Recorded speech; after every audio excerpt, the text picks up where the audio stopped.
What is going on, guys? JD from New York here. Monday Night Raw review for last night's show, April 28th, 2014. Now, I know I'm coming to you a little bit late with this. I have a very good reason, which I will talk about towards the end of the video. Right now, it is 1:11 p.m. on Tuesday afternoon. Usually I get my Monday Night Raw reviews out around 9 o'clock, 10 o'clock on Tuesday morning, the following day after Monday Night Raw, but last night was something special for my girlfriend and I. Like I said, I will talk about that in a little bit. Obviously, you're seeing the face cam for the first time on Monday Night Raw review. I will give you a reason why I'm doing that. Also, it all ties into what I'm going to talk about towards the end of the video. But the reason why you guys are here is to hear my opinion on last night's go-home show. Very, very good go-home show. Okay? Last night, WWE tied up all the loose ends. They got you interested in the Extreme Rules pay-per-view, which more than likely is always going to be a B-level pay-per-view. They got my interest. The big feuds going into the pay-per-view on Sunday really have my interest, okay? Start off with Daniel Bryan and Kane. This is the one match I'm looking forward to most. This is the one match I think has the best build going into the Extreme Rules pay-per-view. Forget the Shield and Evolution. Forget John Cena and Bray Wyatt, though. They did have an awesome segment last night. I'll talk about that as well. But Daniel Bryan versus Kane really has my interest the most out of everything. And I'll tell you why. Daniel Bryan won the WWE Championship. That's great. He's been more deserving of that championship than anyone that I could probably ever remember. Okay? His father passed away. He got married. He's been on a roller coaster week following WrestleMania. Okay? He is written out of storylines because Kane tombstoned him. Kane put him out of commission. He's not supposed to be wrestling until the Extreme Rules pay-per-view. But I was on the fence about Kane challenging Daniel Bryan as his first opponent, as Daniel Bryan being WWE Champion. I was a little bit on the fence about this. You know, I didn't think the WWE was going to handle this correctly. I thought they were just going to be lazy and you know, go with corporate Kane to go against Daniel Bryan because they got the history behind it. He's been a thorn in Daniel Bryan's side. Obviously, he sides with Stephanie and Triple H.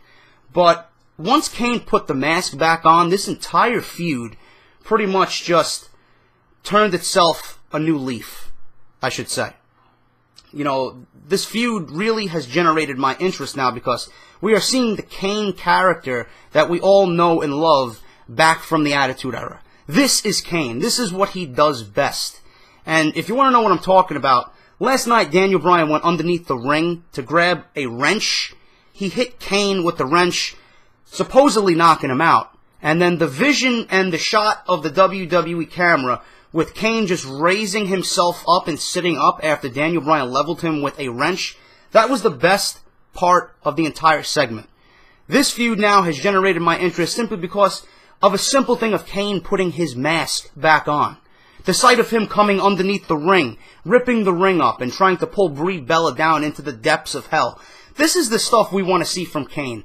You know, obviously it's all wrestling and it's, you know, suspends belief. But this is the Kane we want to see. This is the Kane that is going to strike fear into Daniel Bryan. This is what's going to put doubt in the viewer. Can Daniel Bryan maintain his WWE Championship reign against this reborn Kane? I like this. This feud, like I said, I was not for it. I am all for it now, especially after last night's segment. I don't want Brie Bella too involved in this feud because this is all about Daniel Bryan getting his revenge on Kane.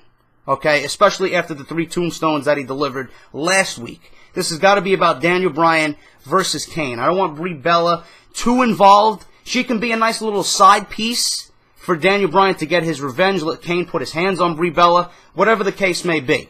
But this feud is, for a short feud, for like a 2 or 3 week feud, WWE has generated my interest the most with this match. Typically, I don't like these 3-week feuds. I don't like these rushed feuds. I wasn't with Kane getting a WWE Championship match.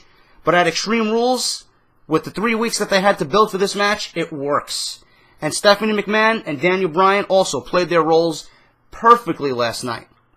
Stephanie trying to be the lying, believable witch, and her trying to apologize to Daniel Bryan, and Daniel Bryan standing firm as WWE Champion. He wasn't having any of it. She was a liar.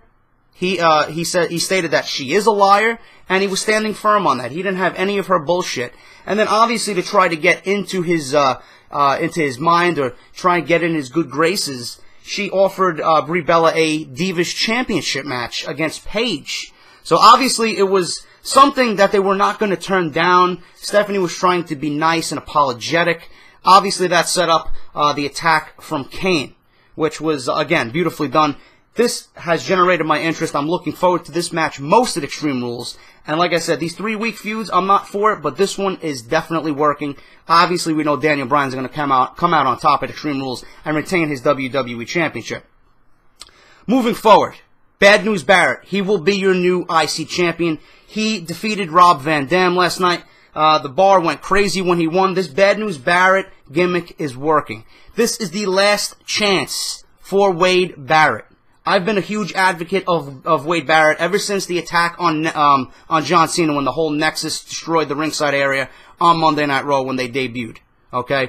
I was a huge fan of Wade Barrett in their feud with John Cena because he carries himself well. He's got a great look. He's great on the mic. He's got everything working for him. The only thing that was fucked up is that the WWE, they didn't know how to handle him. Obviously, he was in the Nexus, then he was in the Core, then he was injured. He was stuck with this Bad News Barrett gimmick that nobody thought was going to work, but everyone is enjoying this. He finally has a gimmick that's working. He has a gimmick that he seems to be enjoying, and it's all tying together. He's got the gimmick, he's got the in-ring ability, he's got the mic skill, he's got the look. The sky's the limit for Wade Barrett. This is Wade Barrett's last chance. WWE is pushing Wade Barrett because Vince McMahon is a huge advocate of Wade Barrett. He has been. And Wade Barrett will be your new IC champion. I firmly believe that he will beat Big E Langston at Extreme Rules. Listen, Big E, to me, really hasn't been the ideal IC champion. You put the belt on Wade Barrett, you generate interest with his character, it's going to generate interest for the IC championship. That's the right way to go here. I do expect Wade Barrett to be your new IC champion at Extreme Rules. He beat Rob Van Dam in the finals last night. He's going on to challenge Big E for the IC strap. Great move by WWE. I'm looking forward to Wade Barrett being your new IC champion.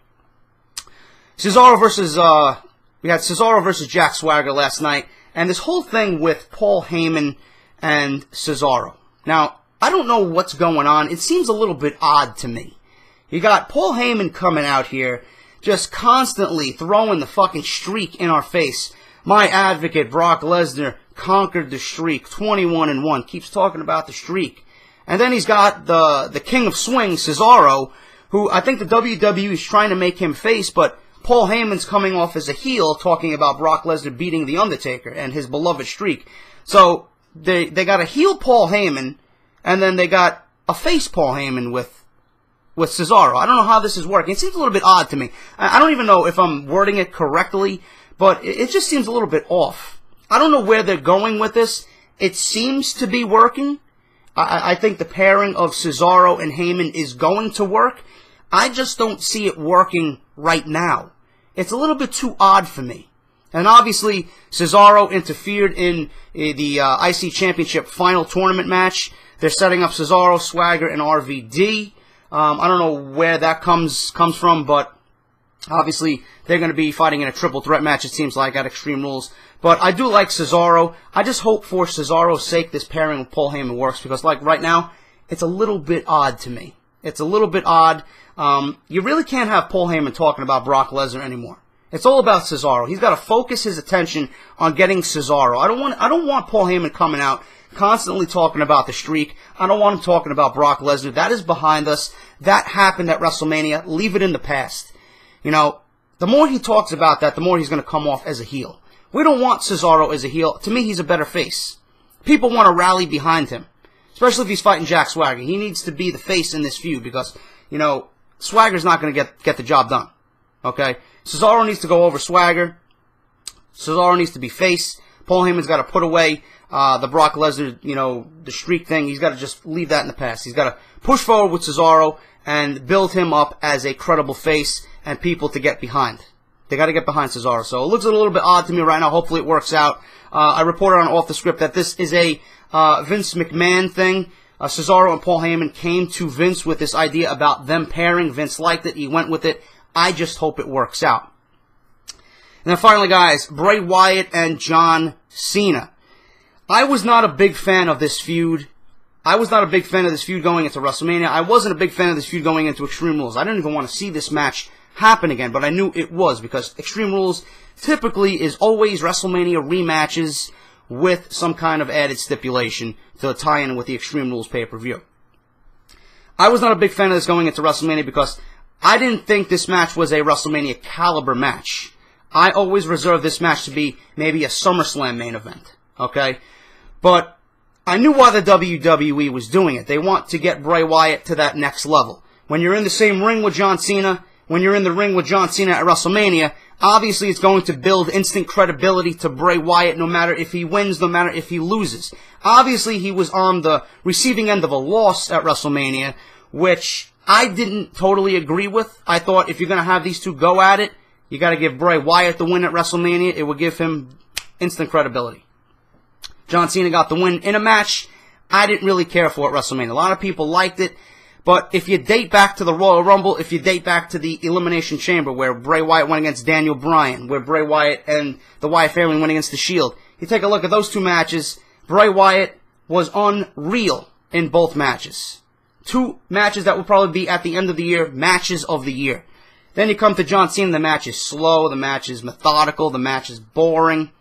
But it told a good story in the ring. That's all it did. The wrestling aspect of it wasn't there for me. It didn't generate my interest. But what Bray Wyatt did last night, this feud right now leading into Extreme Rules, completely blows away what happened at WrestleMania and their build leading into their WrestleMania match. That intro last night from Monday Night Raw, that segment with the creepy kids singing, with the lights coming down, then the lights coming back up, and everyone around the ring, all the children surrounding John Cena wearing sheep masks.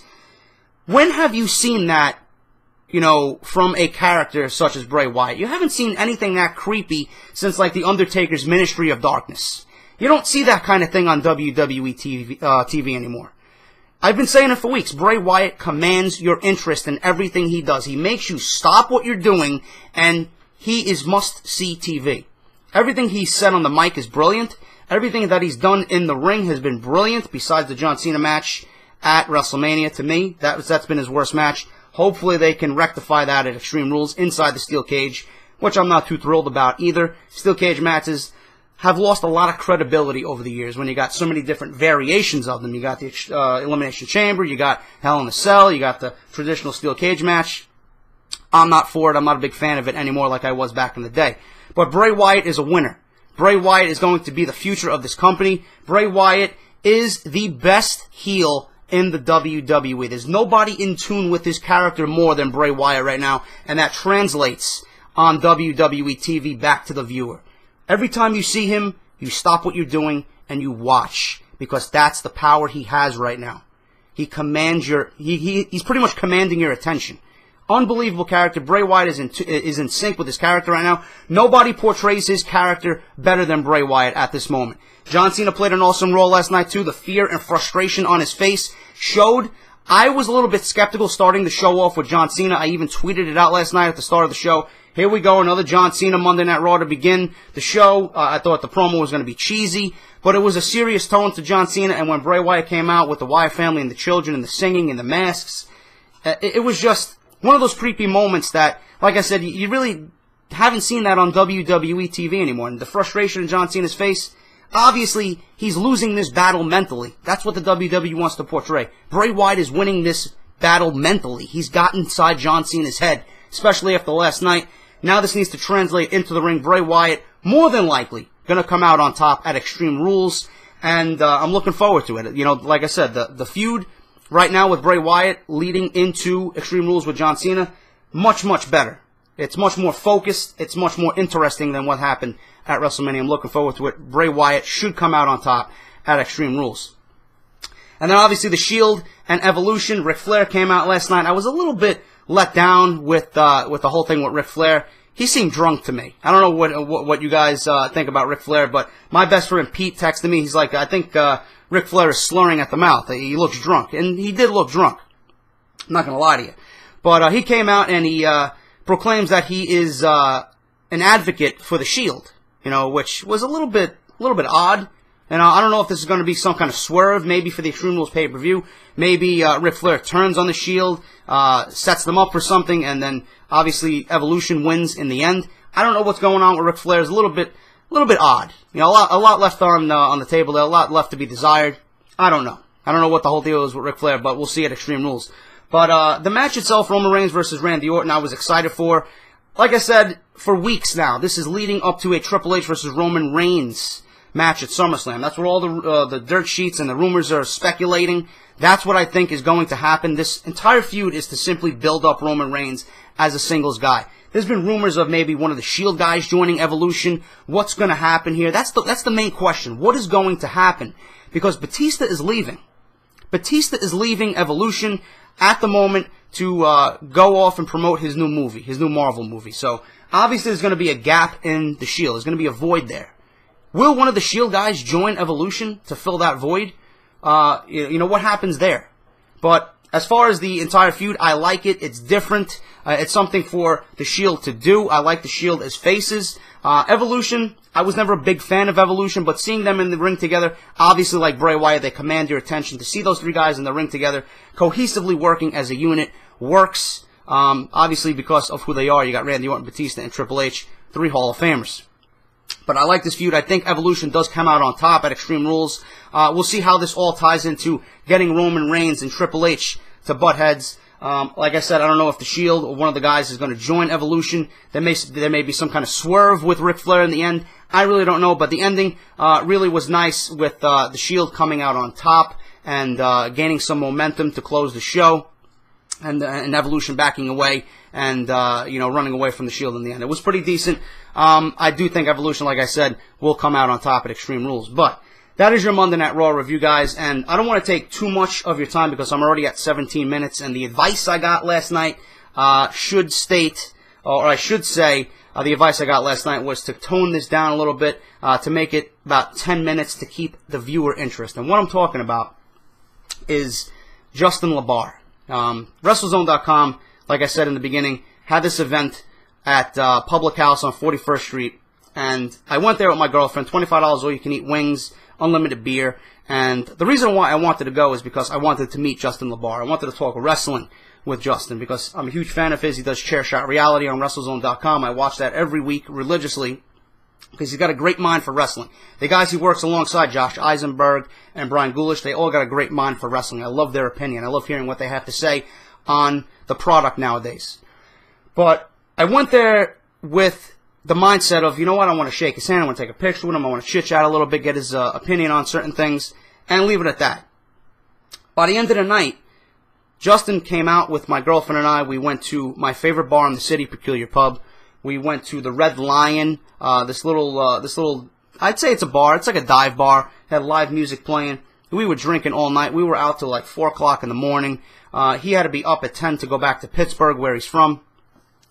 And all through the night, I'm just, in shock because Justin's sitting in my girlfriend's car. He's giving me pointers on YouTube. He's giving me pointers about how to handle my shows on here, Off The Script, Behind the Mic, Monday Night Raw Review. He asked me what I do. He told me how he broke into the business. He shared stories with us that, you know, typically you're not going to hear anywhere else. And it was amazing to be that intimate and you know, just to hear him speak about the wrestling product and just to give him pointers. He actually told me, I want to see your face. He's like, you're going to review Monday Night Raw. I told him I was going to review Raw. He's like, how do you usually do it? I just sit behind a microphone and I give my opinion. He's like, no, I don't want to hear just the voice because, you know, it's just another voice. I want to see your face. So this is the reason for the camera on Monday Night Raw. I'm going to do this going forward because that is a good tip. Obviously, I know some of you guys have been asking for a face cam for Monday Night Raw, so hopefully I could get it done. It's going to be a little bit later. It's going to take a little bit longer for me to do, but it's going to be better in the end. But just having Justin give me pointers and share stories and share a drink with him and just sit down and just chill with him was a night I will never forget, because here I am, I watch this guy every week, and then the next thing you know, I'm sitting with him at a bar, sharing a drink, and dancing with him, and having a good time with the live music going on, and just being cool and chilling. It was an amazing time, something I'll never forget. And hopefully I get the chance to hang out with him again. The bar is actually doing something in June. Again, $25 all you can eat, wings and unlimited beer. He may be down. Hopefully we can do it all over again. I know he's going to be heading up to Boston in June. Hopefully me and my girlfriend want to plan a trip to Boston, anyway, just to get away. So if he's going to be up there, hopefully we'll meet him up there. It was just a great time, and I'm very grateful that I got the opportunity to hang out with him and talk to him and, kind of pick his brain a little bit. So all in all, it was an unbelievable evening. Great go-home show, just for the simple fact of how everything ended last night. It was a night I'll never forget, so I really have no complaints about last night's go-home show. It was just an amazing time in New York City. Got to hang out with Justin and just, talk wrestling. What more can you ask for? It's unbelievable.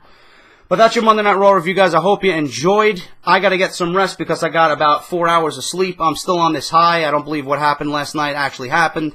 I'm going to relax. I got to run to the supermarket, this and that, and I'm going to just chill out for the rest of the day.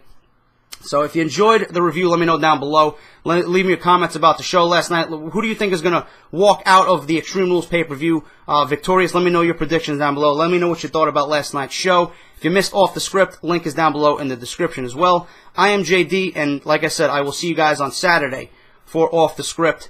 I don't know what's going on with News and Rumors, but it's been a little slow this week, so I got to get some News and Rumors and get some news off the dirt sheets for you guys. But I will talk to you on Saturday. Take care, guys, and I'll talk to you soon.